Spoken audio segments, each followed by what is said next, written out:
많은 어려움들이 있는데 그걸 여러분들이 한으로 가지시면은 이 사단의 통로가 되어집니다.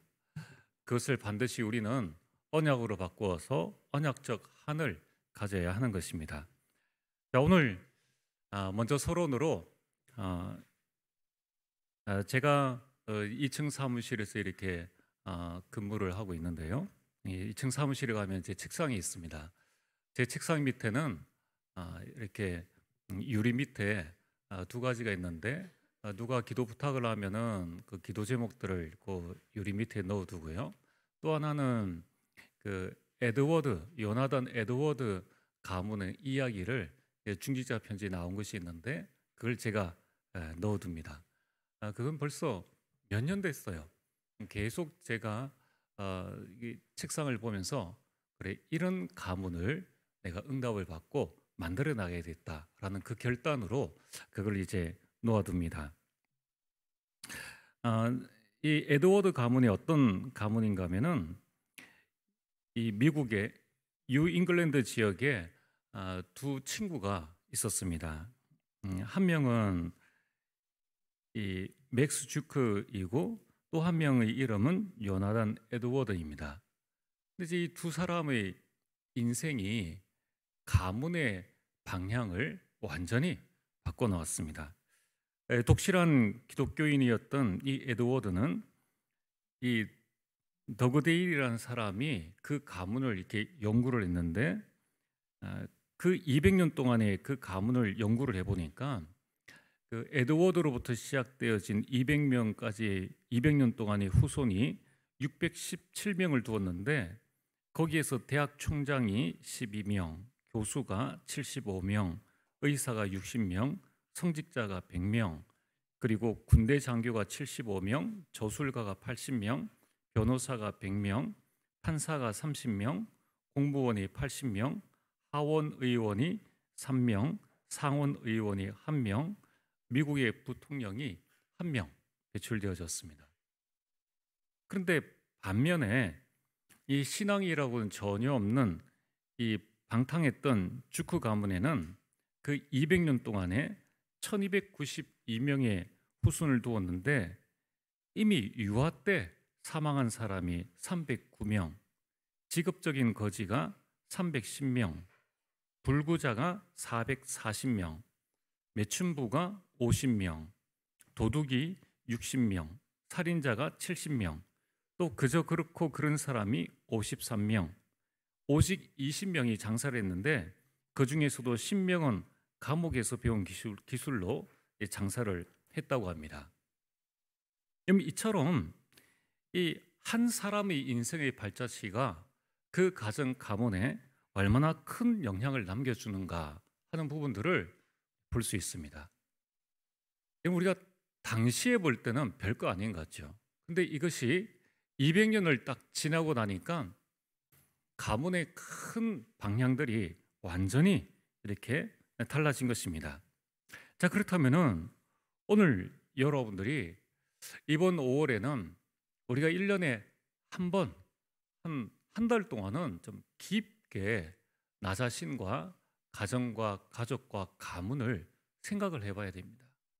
오늘 이 자리에 계신 여러분들은 특별히 그렇습니다. 여러분들 우리가 이 자리에 참여하지 못한 그 예배를 드리지 못한 우리 불신자, 가정의 불신자, 또 가문의 불신자, 그들이 가문을 일으킬 책임은 없어요. 그러니까 오늘 여러분들 나 한 사람이 어떤 신앙관을 가지고 신앙생활을 하느냐에 따라서 우리 가정과 가문, 후손의 모든 방향들이 다 달라지게 되어 있습니다. 자, 그렇다면은 오늘 우리는 어떻게 하면은 이 요나단 에드워드 가문과 같은 응답을 누릴 수가 있는가? 또 성경에 보면은 아브라함 가문에 관한 말씀이 나옵니다. 저는 이 두 가문을 저의 모델로 생각하고 매일 기도하면서 이 두 가문의 응답을 우리에게 달라고 기도하고 있습니다. 그렇다면 우리는 어떻게 이 응답을 받을 수 있겠습니까? 그 첫 번째로 가장 중요한 것이 부부입니다. 이건 부부의 만남은 하나님의 절대 주권이라는 거예요. 창세기 2장 18절에 여호와 하나님이 이르시되 사람이 혼자 사는 것이 좋지 아니하니 내가 그를 위하여 돕는 배필을 지으리라 하시니라. 여기에서 우리가 두 가지를 반드시 마음속에 명심하셔야 됩니다. 하나님께서 하신 말씀이에요. 하나님은 실수하시는 분이 아니신데 이 자리에서 하나님께서 딱 이 대목에서 실수하셨어요. 아람을 지으시고 혼자 잘 살 줄 알았는데 그게 아닌 겁니다. 보니까 다 짐승도 식물도 암수 한 쌍씩 다 지음을 받았는데 아담만 혼자 있는 거예요. 그래서 사람이 혼자 사는 것이 좋지 아니하니, 분명히 성경 창세기 1장 31절에 하나님께서 만물을 보시고 그 모든 지은 것을 보시니 어떻더라고요? 심히 좋았더라. 그런데 하나님께서 사람이 혼자 사는 것은 좋지 아니하니라고 하나님께서 말씀하셨는 거예요. 그래서 오늘 먼저 우리 부모님들, 부부들은 꼭 명심을 하셔야 됩니다. 제가 지난번에 뭐라 그랬죠? 죽어도 그 집 뭐가 되라고요? 귀신이 된다라고 했는데 우리는 귀신이 되지 말고 천사가 되어야 되겠죠. 그래서 여러분들이 하나님의 절대 주권 가운데 우리 부부의 만남을 허락해 주셨다. 지금 내가 이 자리에 있는 것은 하나님의 은혜지 이 자리에 없는 가족이 나쁜 게 아니에요. 지금 이 자리에 신앙생활을 하고 있지 않는 그 나의 배우자가 내가 교회 가는 걸 핍박한다. 그거는 당연한 거죠. 핍박이 없는 게 그게 이상한 겁니다. 그건 내 안에 생명이 없다라고 볼 수도 있겠죠. 내가 중요한 사람이고 나에게 생명의 역사가 일어날 수 있으니까 이 사단이 믿지 않는 자들의 마음을 혼미케 해서 분명히 사랑해서 결혼하게 했는데 자꾸 내가 사랑하는 사람을 핍박하고 힘들게 하고 어렵게 하고 이혼하자 하고 이렇게 합니다. 이게 누구의 짓이냐? 그 사람이 인격이 아니라 그를 붙잡고 있는 흑암 세력이라는 것을 반드시 기억을 하셔야 돼요. 그래서 오늘 이 자리에 계신 우리 모든 성도님들은 혹시 자녀가 나 이혼해야 될 것 같아요 라고 할 때는 결사반대하셔야 됩니다. 그게 사단에게 속는 거예요. 그래서 오늘 여러분들이 가정에 하나님께서 우리를 절대 주권 가운데 나를 세우셨다. 내가 이 가정, 이 가문에서 내가 구원받아서 이 자리에 앉아 있는 것, 이걸 먼저 우리는 감사해야 된다는 거예요. 그리고 이 자리에 앉지 못한 우리 가족과 가문을 두고 우리는 애통한 마음을 가져야 되지, 저 인간 내가 한번 두고 보자, 이거는 맞지 않는다는 겁니다. 자, 오늘 이 자리에 있는 우리 렘넌트들이 기도해야 됩니다. 또 우리 부모님들이 기도하셔야 돼요. 우리 렘넌트들이 보는 부모의 모습, 사이가 좋든 안 좋든, 그래 사이가 안 좋은 모습을 보고 난 혼자 살래, 성경적이 아니라는 거예요. 부모님의 그 모습은 이 하나님이 하고자 하시는 일들이 있는 과정 중에 하나지 그게 인생의 모든 게 아니에요. 근데 지금 너무나 안타깝게 TV 프로에서 나 혼자 산다, 그것이 막 멋진 것이냐, 그러니까 이제 좋은 것만 보여주니까 그렇게 나오는 거죠. 진짜 카메라 끄고 혼자 있을 때에 그들이 괴로워하는 모습들을 모르지 않습니까? 오죽했으면 하나님께서 사람이 혼자 사는 것 좋지 아니하니. 그리고 우리 부모님들이 이 말을 정말 복음적으로 성경적으로 하셔야 됩니다.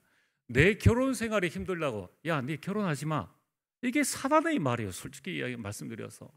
또 여러분들이 지금 우리 자녀들이 결혼하는데 힘들고 어렵다, 그래서 부모님들이, 조부모님들이 자녀의 생활을 도와주셔야 돼요.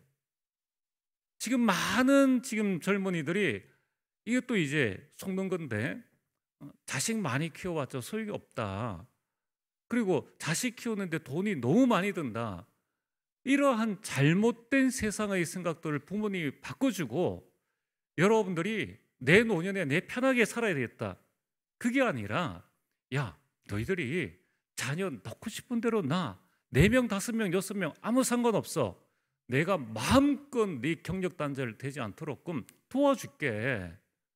그러한 한 대에서의 전적인 헌신이 없으면은 가문은 끊깁니다. 아니 여러분들, 내가 수천억을 벌어두고 내 후손이 없어, 무슨 소용이 있습니까? 오늘 우리 렘넌트들은 기도하셔야 돼요. 여러분들이 하나님, 제가 결혼해서 성경에 있는 아름다운 축복들, 에덴의 축복을 이룰 수 있는 가정을 꾸릴 수 있도록 그런 만남의 축복을 나에게 허락하여 주옵소서. 이것을 어떻게 해요? 언약적 한으로 붙잡아라. 우리는 반대로 생각해요. 부모님이 저렇게 사니까 나 결혼 안 할래. 이게 사단의 육신적인 한이에요. 부모님이 저렇게 사시는데도 나를 낳아주셨구나. 그렇다면 나는 이제 제대로 결혼해서 우리 부모님에게 결혼 생활이 이런 것이다 라는 것을 제대로 보여드려야 되겠다라는 언약적 한을 딱 가지고 여러분들의 결혼을 통해서 부모님이 다시 화합할 수 있도록. 그래, 이제 세상은 황혼 이혼이다, 황혼 별거다, 전부 다 이게 사단의 장난인데 그걸 우리는 당연히 받아들여 가지고 세상 이론 따라서 사단의 속임수 따라서 살아간다는 겁니다. 자, 그래서 오늘 우리 렘넌트들은 하나님, 저에게 하나님이 원하시는 배우자를 허락해 주시고 하나님이 원하시는 결혼을 하게 하옵소서. 꼭 기도를 하셔야 됩니다. 그리고 부모님들도 우리 자녀들을 위해서 기도를 하셔야 돼요. 그리고 부부가 기억해야 될 두 번째는 돕는 배필이라는 겁니다. 저 불신자라도, 저 연약한 사람이라도, 성격이 안 맞아도 처음에 하나님께서 왜 저 사람을 만나게 하셨느냐, 끝까지 돕는 배필로 가야 된다는 거예요. 근데 우리는 어떻게 합니까? 결혼할 때 거의 대부분이 창세기 3장, 내가 결혼하면 저 사람이 나를 이끌어 줄 것 아닌가, 좋은 의미에서 신앙적으로도 저 사람이 나를 이끌어 줄 것 아닌가, 그것도 잘못된 생각이에요. 도움을 줄 수 있겠지만은 여러분들이 신앙, 개인화는 결국은 내 개인이 하나님 앞에 서야 되는 거예요. 여러분들의 개인 문제, 여러분들이 해야 될 그 일은 결국은 여러분들이 해야 되는 거예요. 그래서 여러분들, 저희 집에도 사모가 있지만은 설교는 제가 해야 됩니다. 설교문을, 이 설교를 아내가 써줄 수 없잖아요. 만약에 써줘도 설교는 제가 나와서 해야 되잖아요.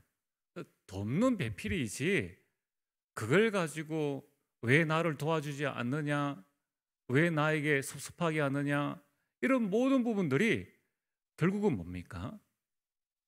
승자는 사탄이에요. 오늘 여러분들이 이 부분을 마음속에 잘 담으시고, 부부는 돕는 배필이다. 조금 내가 저 사람보다 나은 생각을 했다? 그게 뭡니까? 내가 잘나서가 아니라 하나님의 은혜로 내 마음 생각을 지켜줘서 내가 이렇게 생각하게 되었구나. 교회도 똑같습니다. 직장 생활도 똑같아요. 아이고, 저 사람은 왜 저래? 왜 저래라는 저 행동을 내가 안 한 것은 하나님의 은혜지, 그걸 가지고 남을 정죄하고 비판하고 저 사람은 왜 저래?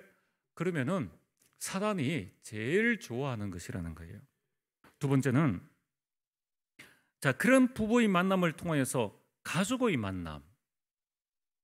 우리가 결혼해서 자녀를 만나게 되었습니다. 내 뜻이 아니잖아요. 여러분, 우리 렘넌트들이 부모 태어나 보니까 그 부모님을 만났습니다.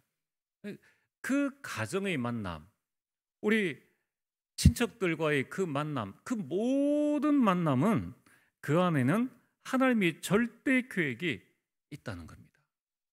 그래서 창세기 12장 1절에 3절에 하나님께서 아브라함에게 이삭 한 명을 주었는데 하나님께서 주신 계획이 뭡니까?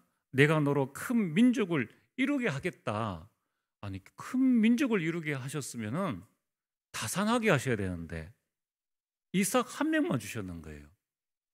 그럼 하나의 계획이 성취되어지지 않은 것입니까? 그게 아니지 않습니까? 그 이삭을 통하여서 땅의 모든 민족이 너와 이삭을 통하여 복을 받을 것이니라 하는 이 하나님의 절대 계획인 거예요. 여러분, 우리 가정에 자녀가 한 명이어도 하나님은 그 일을 통해서 천하 만민의 복을 얻게 하는 하나님의 절대 계획을 이루어 나가십니다. 내 자녀가 세상 자녀보다 좀 못하고 좀 부족해도 하나님은 그를 통하여서 하나님은 하나님의 절대 계획을 이루어 나가신다는 거예요. 이걸 우리 부모님과 교회의 중직자들, 목회자들이 명심해야 됩니다. 그래서 여러분, 이 237 복음화, 하나님의 절대교육이 뭡니까? 세계 복음화입니다. 이 세계 복음화의 시작이 바로 가정과 가문이라는 거예요. 그래서 여러분들 막 밤에 오토바이 타고 돌아다니는 아이들이 멋있는 것 같고, 이 지금 뭐 윤리입니까? 바른 생활입니까? 도덕입니까? 하여튼 우리가 배울 때에 뭐 질풍노도의식이다, 뭐 주변인이다, 청소년기는 뭐 사춘기다, 이거 전부 다 이 유대인 이 융이 쓴 이 사단의 말이에요. 여기에 절대 속아가면 안 됩니다. 여러분들 렘넌트예요. 사람은 무엇으로 명명하느냐에 따라서 우리 생각과 마음이 달라지는데, 계속 여러분이 자녀 보고 야, 넌 질풍노도의식이야, 넌 주변인이야, 계속 이야기해 보십시오. 그러면은 계속 겉도는 거예요. 굳이 우리가 성경적이지 않은 단어를 가지고 와서 그걸 조금 배웠다고 해서 자꾸 그것을 마음에 담아둘 아무런 이유가 없습니다. 우리 인생의 기준은 성경이에요. 성경에서 모든 만남은 하나님의 절대 계획이다. 그래서 세 번째로, 그렇다면은 가정에서 일어나는 모든 일에는 하나님의 절대 응답이 숨어 있다는 겁니다. 여러분들 부모와 자녀의 그 갈등, 창세기 22장 1절에서 2절에 하나님께서 아브라함에게 내 사랑하는 독자 이삭을 모리아 땅으로 데려가서 거기에서 나에게 번제로 드리라. 여러분, 부모가 자식에게 그 일을 할 수 있겠습니까? 이 아브라함이 얼마나 많은 고민을 했겠느냐는 거예요. 다행히 그 마지막 순간에 이삭은 순종을 했습니다. 오늘 여러분들이 이 부모와 자녀와의 그 갈등, 가정에서 일어나는 모든 일들, 그건 역시 하나님의 그 안에는 절대 응답이 숨어 있는데, 결국 그 부모의 그 갈등, 그 자식에 대한 부모의 그 갈등을 넘어섰을 때에 하나님께서는 이 이삭을 위해서 순양을 준비해 주셨고, 하나님의 준비라는 여호와 일의 응답을 누렸습니다. 그리고 그 아들 이삭에게는 그리스도를 체험하는 그 축복들이 있었다는 거예요. 오늘 가정 안에서 부모와 자녀의 갈등이 있습니까? 나로 하여금 하나님의 준비하심을 보게 하시는 그런 절대 응답이 들어있고, 우리 자녀들에게는 그리스도를 체험하게 되는 그런 응답들이 들어있다는 겁니다. 기준은 뭡니까? 내가 그리스도 안에서 하나님의 절대 주권과 절대 계획을 믿고 있다면은, 또 기도하고 있다면은 갈등도 문제가 아니다.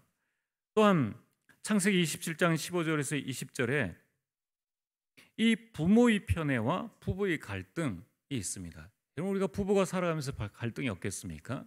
또 부모가 좀 더 이 편애하는 이 불신 가정에 보면 그런 부분들이 많이 있죠. 또 뭐 믿는 가정에서도 그런 부분들이 있을 수 있습니다. 아버지 이삭이 연로하여서 이제 죽을 때가 되었을 때에 내가 너를 축복하겠다, 에서에게 너는 가서 사냥을 해서 음식을 만들어 와라 라고 이야기를 했습니다. 그때에 이 말을 들은 엄마, 그 아내 되는 리브가가 야곱에게, 야, 너희 아버지가 너희 형 이삭을 축복하려고 한다, 내가 너를 위해서 음식을 만들어줄 테니까 그걸 가지고 가서 너희 아버지께 축복을 받으라 라고 이야기를 했습니다. 결국은 아내가 남편을 속인 거예요. 그래서 결국 어떻게 되어졌습니까?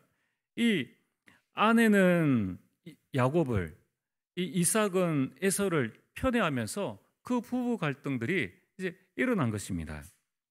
여러분, 이 일로 말미암아 형제 간의 큰 문제와 갈등이 일어났죠. 창세기 27장 35절에서 41절에 보면은 이삭이 이르되 네 아우가 와서 속여 너희 축복을 빼앗았도다. 그때에 에서가 이렇게 이야기를 합니다. 이제 아버지를 곡할 때가 가까웠은즉 내 아우 야곱을 죽이리라. 부모의 편에 부부의 그 갈등이 형제 간에 이 살인으로 연결될 수 있는 그런 큰 문제가 오게 된 것입니다. 근데 결국은 어떻게 되어졌습니까? 그 문제를 통하여서 야곱이 도망을 가게 되죠. 나중에 그 고향으로 다시 하나님의 은혜를 입어 돌아올 때 12지파의 응답, 이스라엘 민족의 뿌리를 얻어서 오게 됩니다. 형제 간의 문제도 문제될 것이 없다. 또한 창세기 37장 3절에서 32절에 보면은 요셉과 형들의 갈등이 나오는데 그 원인이 뭐냐면은 3절입니다. 요셉은 야곱의 노년에 얻은 아들이기 때문에 이스라엘의 여러 아들들보다 그를 더 사랑함으로 그를 위해 채석옷을 지었더니 이 부모의 편애예요. 그 아버지의 편애 때문에 그 형들이 아버지가 형들보다 그를 더 사랑함을 보고 그를 미워하여 그에게 편안하게 말할 수 없었더라. 또 요셉이 꾼 꿈을 보고 그를 더욱 미워하였더라. 어느 만큼 미워했는가 하면 죽일 만큼. 저놈 죽여야 되겠다. 그게 한 명의 이야기가 아니라 그 위에 10명이 있는데 10명이 다 만장일치로 야 우리 요셉 죽이자 이 일에 동참했다는 겁니다. 요셉이 얼마나 좀 입이 나불나불거리고 이게 못된 짓을 했는가 알겠죠. 그런데 이제 구덩이에 죽이려고 넣었는데 죽이지 못하고 미디안 상인에게 노예로 팔았습니다. 자, 하룻밤이 지났을 때 그 요셉의 그 마음의 상처, 또 노예로 끌려가면서 있었던 그 요셉의 그 마음의 상처, 그러면서 요셉이 짐승에게 잡혀서 죽었습니다라고 거짓말을 하면서 피 묻은 옷을 그 아버지에게 전달한 겁니다. 그럼 그 가문이 망했습니까?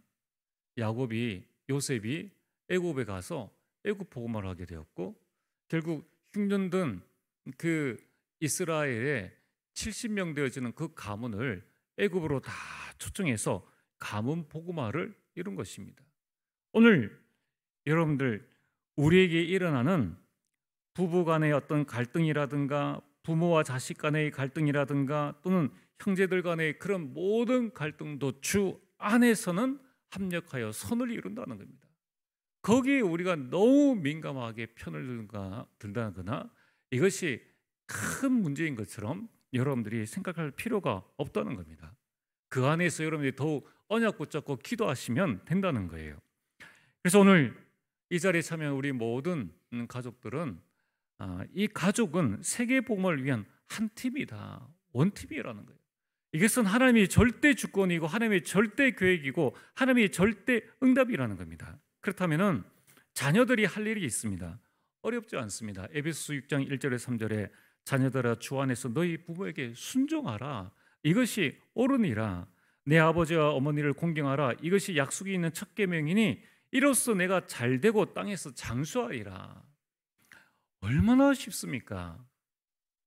여러분들 서울대학교 들어간다고 세상 성공하는 것이 아니라는 게, 대기업 들어간다고 해서 출세하는 게 아니라는 것입니다.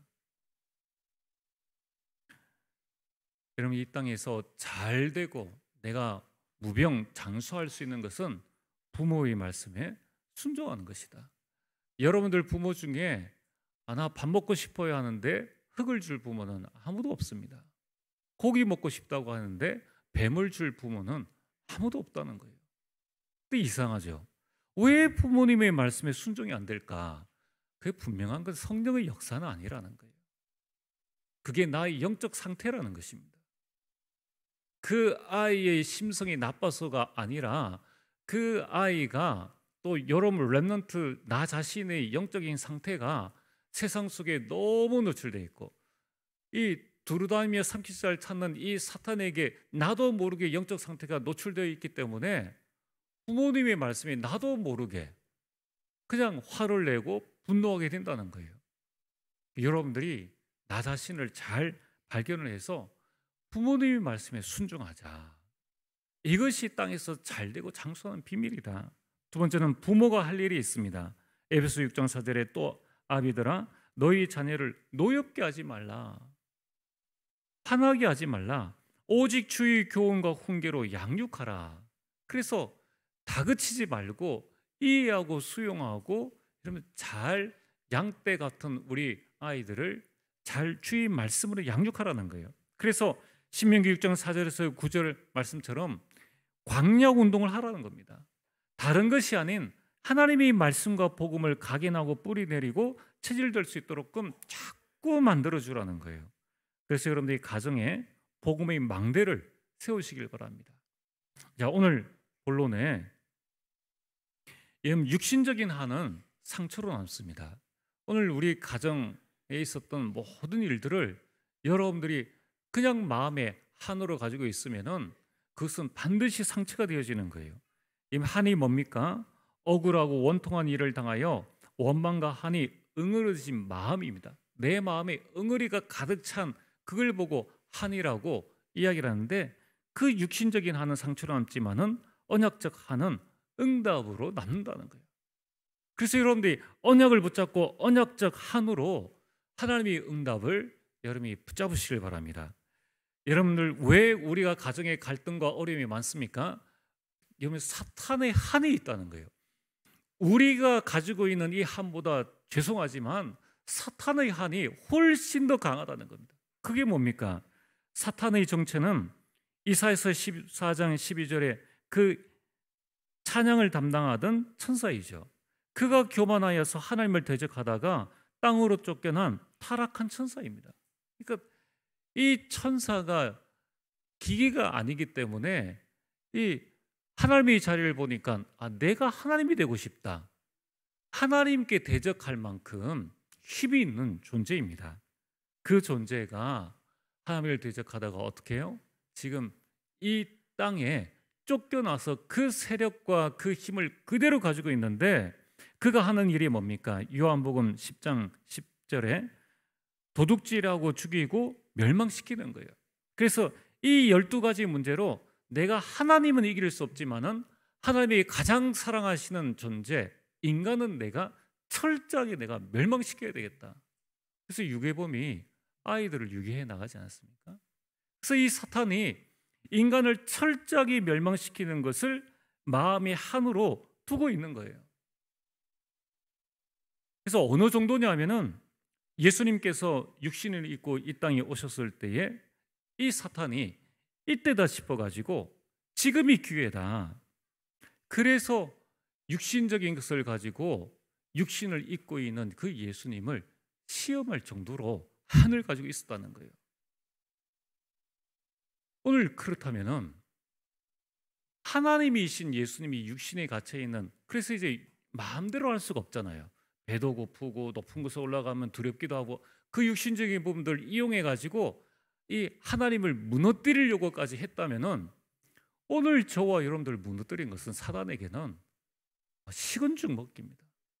그걸 얼마 동안 했느냐? 아담 하와 이후로 수천 년 동안에 수억 명의 사람들을 되풀이하면서 했다는 거예요. 자, 여러분들이 한 가지 일을 수천 년 동안 했으면 도사되지 않습니까? 사탄은 내가 무슨 생각하고 있는지, 무슨 마음을 가지고 있는지 이미 다 알고 있다는 거예요.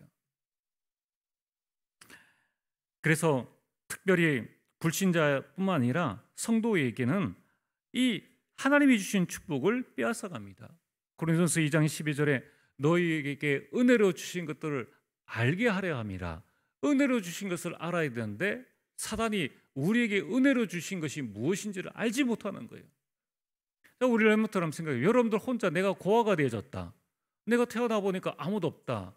내가 지금 양육원에서 자라나고 나를 도와줄 사람이 없다. 내 혼자 빨래하고 밥 먹고 얼마나 힘듭니까?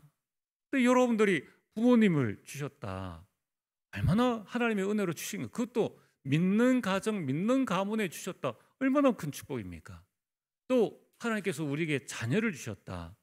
태의 열매는 하나님이 상급이라 그랬는데 이 하나님이 상급으로 주신 이 자녀들을 우리가 함께 신앙생활하고 함께 가족이 되었다는 것은 얼마나 큰 축복이냐는 거예요. 이 사탄의 한이 뭡니까? 부모로 하여금 부모는 자식들이 말을 안 듣는다 하니까 그냥 어이구 저놈의 자식들, 또 자녀들은 왜 부모는 내 마음대로 자유를 주지 않느냐라고 하면서 서로 논쟁하고 분쟁하고 싸우는데 이것이 사탄의 장난이라는 거예요.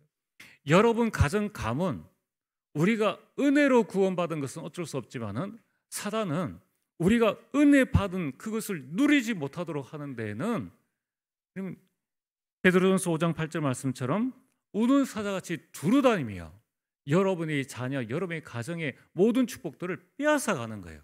그래서 어떻게 합니까? 이 땅 사는 동안에는 불신자처럼 살다가 불신자보다 못하게 살다가 이제 죽을 때에 천국 가서 살게 되는 거죠. 여러분, 여기에 사단은 어마어마한 한을 가지고 있다는 거예요. 그래서 어떻게 빼앗아갑니까? 요한복음 8장 44절 거짓의 압이 우리 구원은 취소시킬 수 없는데 자꾸 우리를 속여간다는 거예요. 조금만 누군가가 가정과 가문의 이 사실을 알고 분쟁하지 않고 싸움 일어나지 않고 지혜롭게 우리가 기도의 망대를 세워서 이 흑암을 결박해서 이 가정 가문을 세워나가기만 하면 된다는 것입니다. 그래서 오늘 여러분들이 꼭 기억을 하셔야 돼요. 왜 우리 가정 가문에 이런 어려움이 많으냐? 그게 여러 가지가 있는데 그 중에 하나는 사탄의 어마어마한 한입니다. 여러분들이 사탄이라면 그렇게 어떻게 하겠습니까? 어차피 사탄은 지옥 가게 돼 있는 거예요. 그러니까 어떻게 합니까?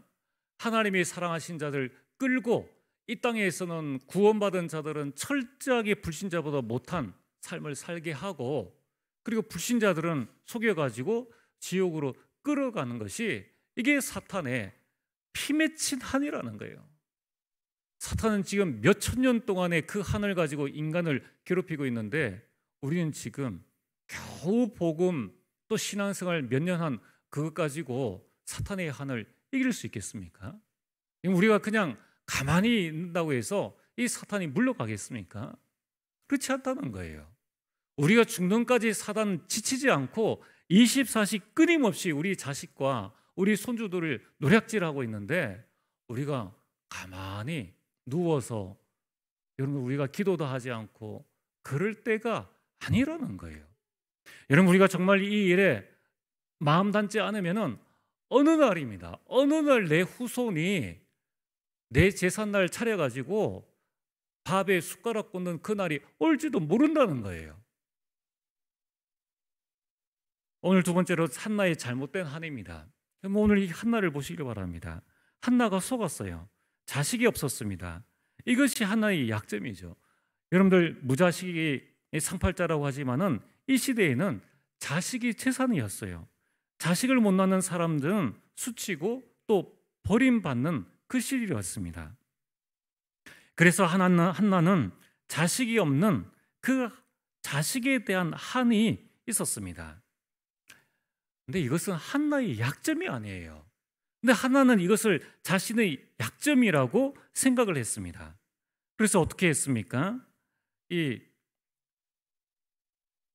사무엘상 1장 6절에 보면은 분인나가 자식 없는 한나를 계속 그 약점을 이용해서 괴롭혔죠. 그런데 한나에게 자식이 없는 것은 남편이 잘못했어도 아니고 그가 잘못했어도 아니고 불임이 아니에요.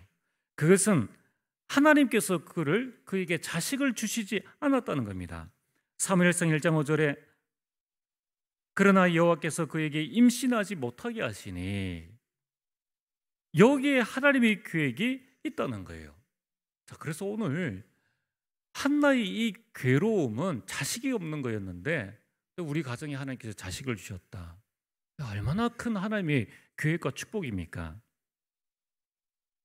오늘 여러분들의 괴로움은 무엇입니까? 한나는 내게 자식이 없는 그 육신적인 괴로움을 가지고 있었다는 겁니다.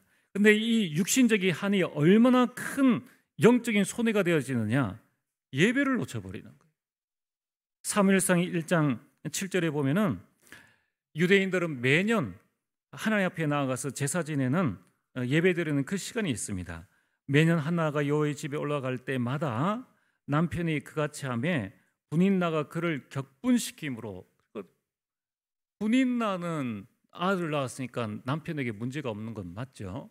이 한나는 하나님께서 자식을 주시지 않는 건데 이 한나는 이 분인나가 자신을 분을 내게 하고 자식이 없고 이 약점 때문에 너무 슬펐는 거예요. 그래서 여호와의 집에 올라갔는데도 그가 울고 먹지 아니하였다.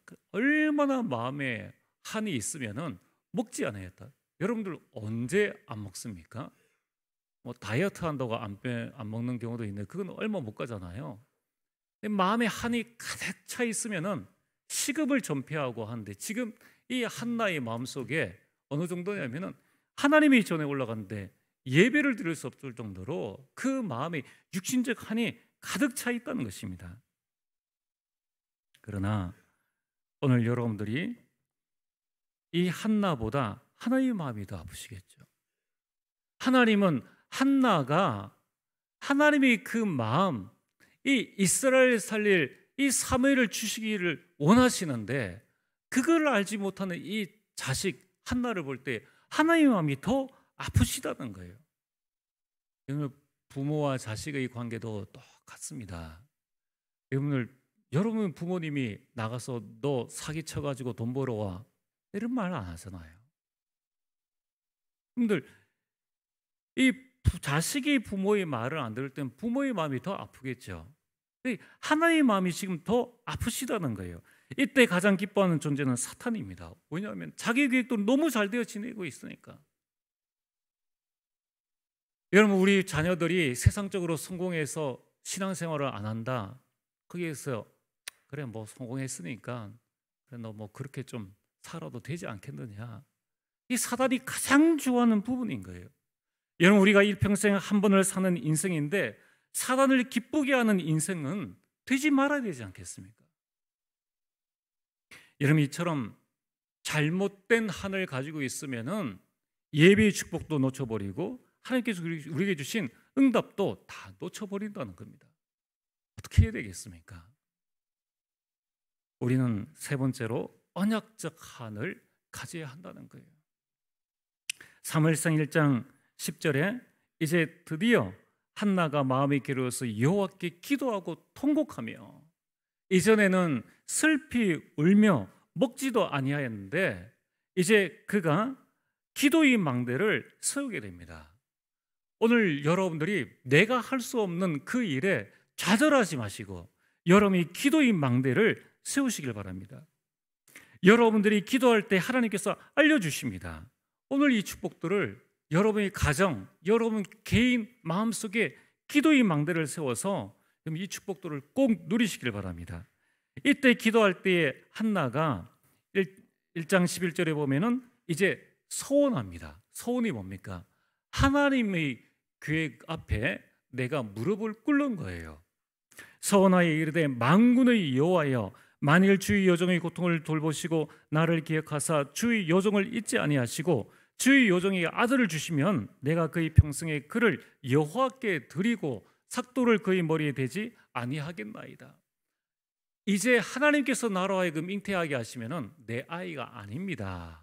이제는 내 아이를 주옵소서라는 그 육신적인 한을 가지고 있었는데 기도를 통하여서 그는 언약적 한을 붙잡게 됩니다. 여러분의 마음의 응어리를 육신적 한으로 붙잡지 말고 언약적 한으로 붙잡아야 합니다. 그래서 여러분의 개인의 모든 일, 가정, 가문, 업의 모든 문제, 모든 갈등, 모든 위기를 언약적 한으로 붙잡게 되기를 주의 이름으로 축복합니다. 왜냐하면 요한복음 19장 30절에 그리스도께서 내 인생 어떤 문제요? 모든 문제입니다. 모든 문제.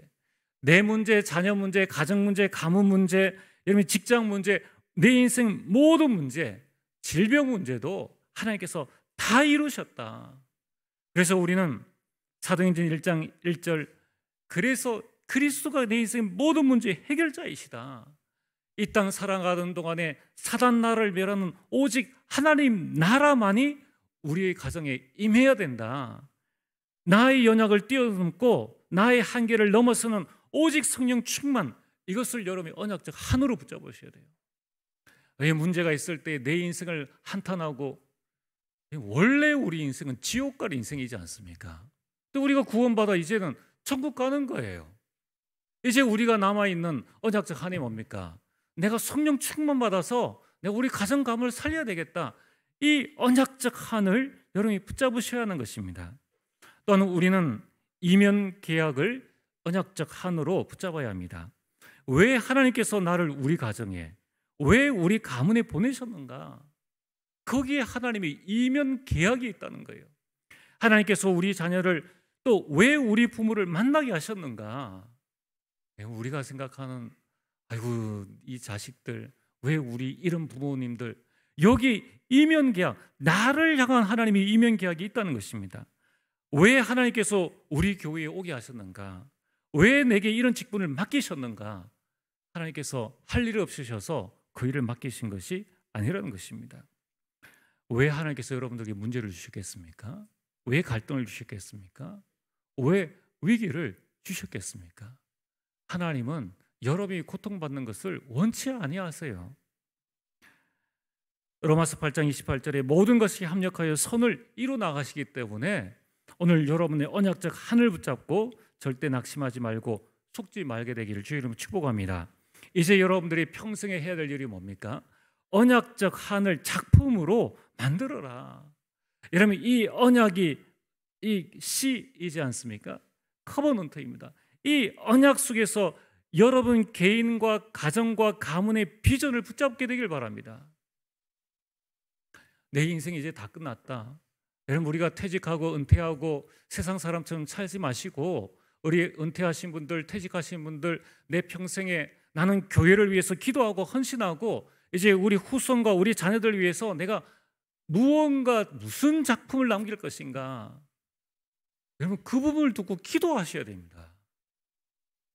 여러분의 가정 가문이 그냥 지금 이 수준, 이 상태대로 만족하십니까? 만족한다면 육신적인 만족이겠죠. 조금 더 잘 사는 그 부분이겠죠.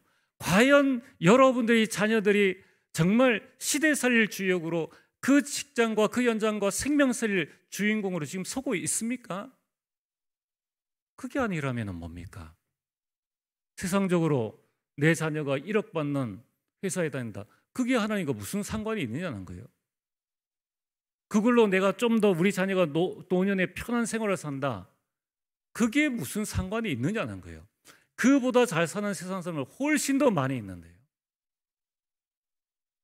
그렇다면은 오늘 남은 생에 여러분들이 인생 작품, 여러분 우리 모든 사람들입니다. 언약에서 주시는 내 인생의 비전과 오늘 내가 꾸는 꿈과 오늘 나의 이미지, 나는 어떤 모습으로 내가 서야 되느냐. 우리 모든 성도님들은 나에 관계없이 정말 하나님이 주신 이미지를 딱 붙잡고 내 남은 생의 인생 작품을 여러분들이 찾으셔야 돼요. 그게 나의 달려갈 길입니다. 제가 헬스장에 가보면 70, 80대 되신 어른들이 와서 열심히 운동을 하십니다. 운동하시는 목적이 뭐냐면은 술 먹기 위해서. 술 먹으면 체력이 있어야 되니까 술 먹기 위해서라도 열심히 운동하시는데 우리가 뭘 위해서 인생을 살아야 됩니까? 지금까지 잘 살아오셨잖아요.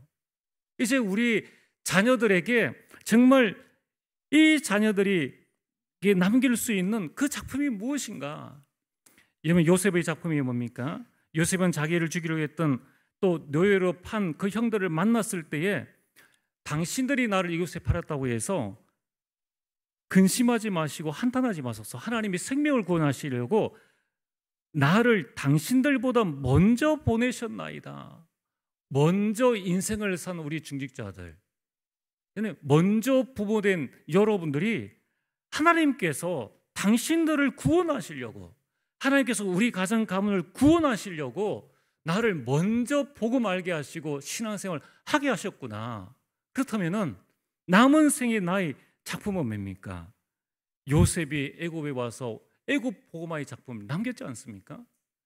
여러분들 창세기 50장 15절에서 20절에 그 아버지 야곱이 죽고 난 다음에 요셉이 복수할 것이라고 생각한 형들에게 요셉이 한 말입니다. 두려워하지 마소서. 내가 당신과 당신들의 자녀까지 내가 기르리이다. 가문 복음화의 이 작품을 남겼다는 겁니다. 오늘 모든 우리 성도님들이 이 CVDRP의 한을 붙잡지 못한 자녀를 위해서는 여러분들이 한을 붙잡고 기도하시고, 또 여러분 우리 개인에게 하나님, 내가 왜 이 땅에 살아야 됩니까? 숨쉬고 먹고 건강하게 사는 것이 우리 인생의 목표가 아니지 않습니까? 그렇다면은 나는 이것을 위해서 우리가 무엇을 해야 될 것인가? 여러분들이 정말 하나님이 원하시는 인생 작품을 우리는 붙잡아야 됩니다. 다니엘은 뜻을 정했습니다. 세 친구는 나는 왕에게 절하지 않겠습니다.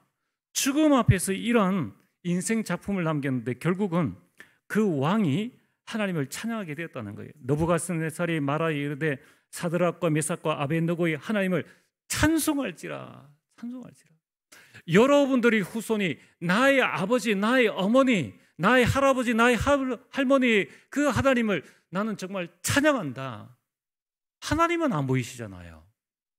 그 안 보이는 하나님을 믿는 우리 아버지, 어머니 때문에 나는 하나님을 찬양하고 나는 교회를 떠날 수 없다. 이 고백이 되어져야 되지 않습니까? 여러분이 사는 지금 무엇을 합니까? 우리가 남은 생에 무엇을 위해서 우리가 살아야 됩니까? 여러분, 우리가 금요 밤에 무엇을 하십니까? 자, 여러분, 바누아투에 부산 임마누엘의 딸이 대학생인 신입생 환영회 갔는데 눈이 너무 와가지고 그 환영회 그 천정이 무너져서 딸이 죽었습니다. 얼마나 마음 아픕니까? 그것도 신앙생활 잘하고 있는데, 아니 저 같으면 그랬어. 아니 하나님, 좀 자녀들하고 세계보험 하려고 하는데 이게 무슨 일입니까? 우리가 낙심 충분히 할 수 있잖아요. 그리고 낙심 안 해도 그냥 살아갈 수 있습니다. 근데 그 육신적 자녀를 잃어버린 그 한을 가지고 바누아투라는 지역에 자신의 딸의 이름을 가지고 유치원을 세웠는데 거기에는 유치원이 없어요. 그래서 보상금으로 받은 그 돈을 다 그 현장에 유치원 세우는 일을 통해 가지고 지금 많은 복음의 렘넌트들이 자라나고 있는 겁니다. 이게 여러분의 언약적 하나의 작품이지 않습니까?